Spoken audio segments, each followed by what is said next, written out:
Présidente, Monsieur le Premier ministre, les États-Unis d'Amérique sont une puissance impérialiste. Ils ne connaissent que leur intérêt. Cet intérêt est hostile aux droits des peuples et à la France comme puissance de paix.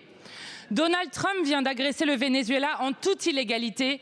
Il s'en est vanté, comme il s'est vanté des bombardements sur des civils et de l'enlèvement du président et de son épouse. Avec Poutine et Netanyahou, Trump détruit le droit international. Trump admet qu'il agit pour le pétrole vénézuélien.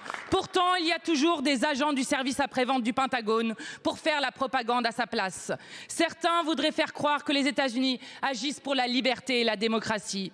Trump, qui opprime les femmes, les LGBT, les musulmans et les réfugiés, est repeint en héros des droits humains par des atlantistes fanatisés. Personne n'est dupe. L'enjeu n'est pas la nature du gouvernement vénézuélien. Les changements qui doivent intervenir appartiennent au peuple et à lui seul.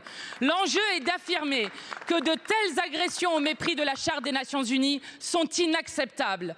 La France doit parler d'une voix forte pour s'opposer à cet impérialisme forcené aux côtés de la Colombie, du Brésil, du Mexique ou encore de l'Espagne. Emmanuel Macron nous fait honte.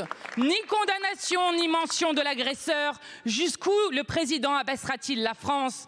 Pourquoi s'est-il couché devant Donald Trump en refusant de défendre le droit international? Pourquoi défendre l'OTAN au service d'un État qui nous menace et nous rançonne?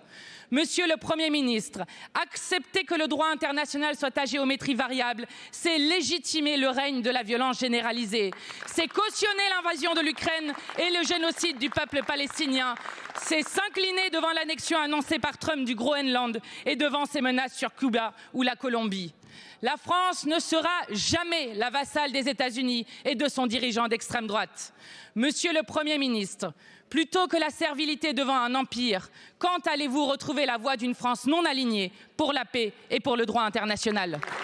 Merci beaucoup, Madame la Présidente Panot. La parole est à Monsieur le Premier ministre. Merci beaucoup, Madame la Présidente de l'Assemblée nationale. Mesdames, Messieurs les députés, Madame la Présidente Mathilde Panot, je crois avoir été clair sur l'agression et l'opération militaire menée par les États-Unis d'Amérique.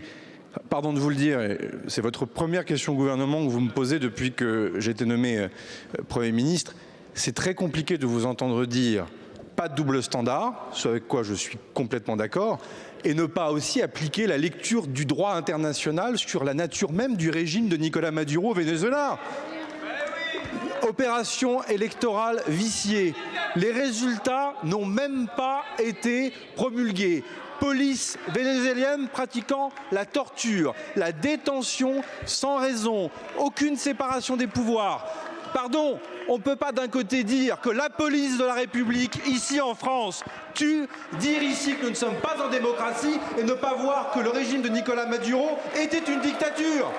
La position de la France, c'est pas de double standard, c'est la parole équitable, juste, la vérité, la vérité, la vérité.